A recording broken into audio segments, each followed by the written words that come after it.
Olá, investidor! Eu sou a Sabrina e estou aqui hoje com a nossa gestora, a Tatiane Cruz, para falar um pouco sobre o fundo de ações da casa, o Necton FIA.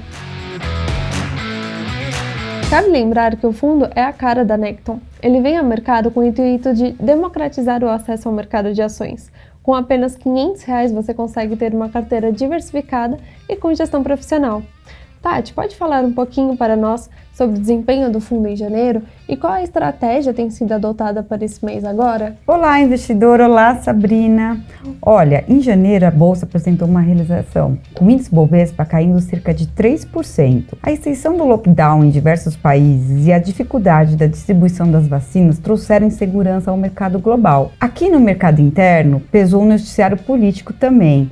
Tivemos especulações sobre o impeachment, confusões sobre vacina e as indefinições sobre as eleições no Congresso. Nesse cenário, a performance do Necton FIA também foi prejudicada e os papéis da Eletrobras caíram mais de 20% após a renúncia do presidente da estatal. Exatamente, né, Tati? E o mercado acabou reagindo mal ali à saída do Wilson Ferreira, que reflete as dificuldades enfrentadas no processo de privatização. Mas aqui acho que vale ressaltar que a privatização é um driver adicional na nossa tese, não é o principal ponto. Nós já falamos aqui em algumas outras oportunidades que os papéis estão com múltiplos defasados frente à melhoria, operacional e financeira que tem sido reportada ao longo dos últimos anos. Sob a gestão do Wilson Ferreira, a companhia vendeu participação em 6 distribuidoras e se concentrou no segmento de geração e transmissão de energia elétrica. O quadro de funcionários, por exemplo, foi reduzido em cerca de 40%. E a alavancagem financeira, que chegou ao patamar ali de mais de 9%, né, Tati? Agora está abaixo de 2 vezes quando olhamos ali a relação dívida líquida EBITDA. Acontece que boa parte dessa evolução ainda não foi precificada pelo mercado, que é muito mais sensível justamente a esse noticiário político e a possibilidade de privatização. Então, essa é apenas uma breve explicação sobre o que ocorreu. E por que seguimos com a nossa posição na Eletrobras, tá? Agora vamos falar um pouquinho sobre os destaques positivos, que ficou para Rumo e para Suzano esse mês, tá? As duas empresas elas são beneficiadas pela valorização do dólar e pela alta das commodities também, com a demanda da China ainda bastante aquecida. E agora, olhando para o mês de fevereiro, o cenário também é positivo, né, Tati? Ainda que com alguns desafios aí pela frente. Entre os motivos desse otimismo, temos a vitória dos candidatos apoiados pelo Bolsonaro para a presidência da Câmara e do Senado, né? Com isso, as reformas como a PEC emergencial podem ser analisadas nas próximas semanas, dando um fôlego para o problema fiscal. Podemos até ver alguma negociação também para a extensão do auxílio emergencial, mas aí fica em xeque o cumprimento do teto de gastos. Ainda que a aprovação de medidas como reforma administrativa e tributária enfrente dificuldades, só do governo encaminhar essas questões, nós já podemos ver uma melhora na curva de juros a longo prazo e acomodação do câmbio também. Por falar em juros, esse é outro ponto importante, porque na última ata do Banco Central, o Banco Central já sinalizou que nós vamos ter um momento da taxa de juros possivelmente entre março ou em maio, né? Então, vamos iniciar esse ciclo de aumento de juros. Exatamente, né, Tati? Nos próximos meses. Mas acho que, assim, nesse ponto, a gente tem que destacar que essa alta de curto prazo, ela é necessária, né?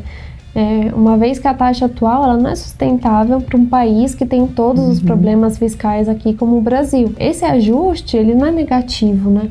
Na verdade, a ação do Banco Central, ela chega a ser importante para reduzir a taxa de juros de longo prazo, que é o que realmente acaba impactando ali a nossa economia. Lembrando que antes da pandemia, a taxa era de 4,25% ao ano. Então, mesmo que o juro saia desses 2% atuais para cerca ali de 3,5%, 4%, nós ainda vamos ter uma das menores taxas da história, com estímulo à concessão de crédito e a realização de investimento produtivo, né, Tati? Exatamente. E tem outros pontos que devem ajudar o crescimento econômico do país este ano também. Nós temos o bom desempenho do agronegócio, o crédito segue em alta com inadimplência controlada, os resultados corporativos têm se mostrado resilientes, tá?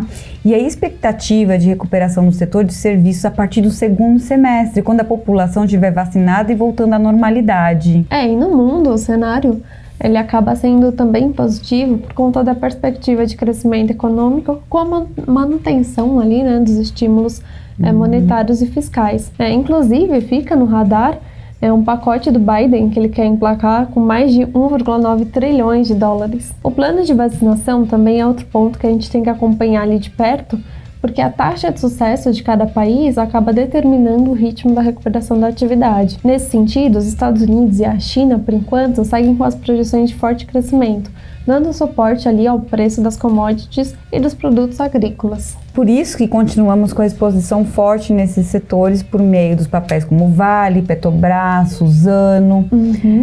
Outra tese que merece destaque é a Rumo, empresa que ganha com a alta da demanda dos grãos, tá? E com o atual patamar de câmbio. E a recente alta dos preços dos combustíveis também favorece a competitividade da companhia frente ao transporte rodoviário. A médio prazo, a concessão da BR-163 no Mato Grosso também deve destravar valor para a companhia. E outra empresa também que acaba até saindo ali do mesmo grupo é a Cosan, né, Tati? Que além de estar bem posicionada no setor de distribuição de combustíveis, ela possui uma exposição ao setor de açucarial, que conta com perspectivas aí muito boas para 2021.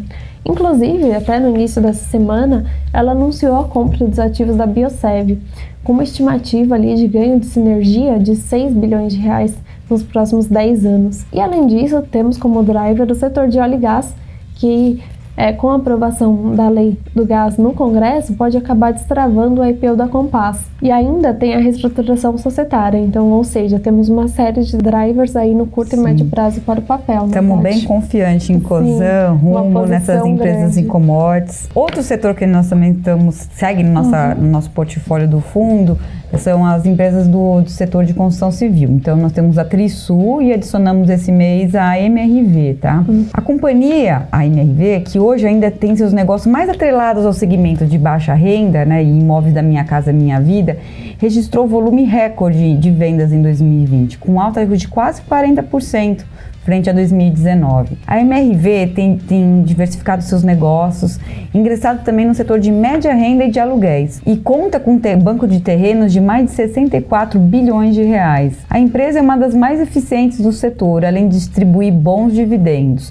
Para vocês terem ideia, o dividendo yield projetado para este ano está em torno de 8% e para 2028 de 10%. Sem contar que o setor segue aquecido por conta da taxa de juros atual. O volume de financiamento imobiliário atingiu recorde em 2020, com um crescimento de 58%. Então, é outro segmento que nós estamos bem confiantes na nossa tese, tá? E acho que MRV e Trisul, como você comentou, são complementares, né? Sim. Porque uma em um segmento específico entre baixa e alta renda ali, né? Então, acabam se completando. Então, acho que esse mês o que a gente separou para falar aqui para vocês de uma forma bem resumida sobre a estratégia do Necton FIA é isso. E no próximo mês estamos de volta aqui dando um feedback sobre como que foi essa estratégia e uma atualização, né, para o próximo mês. Um abraço, investidores, e até o próximo mês.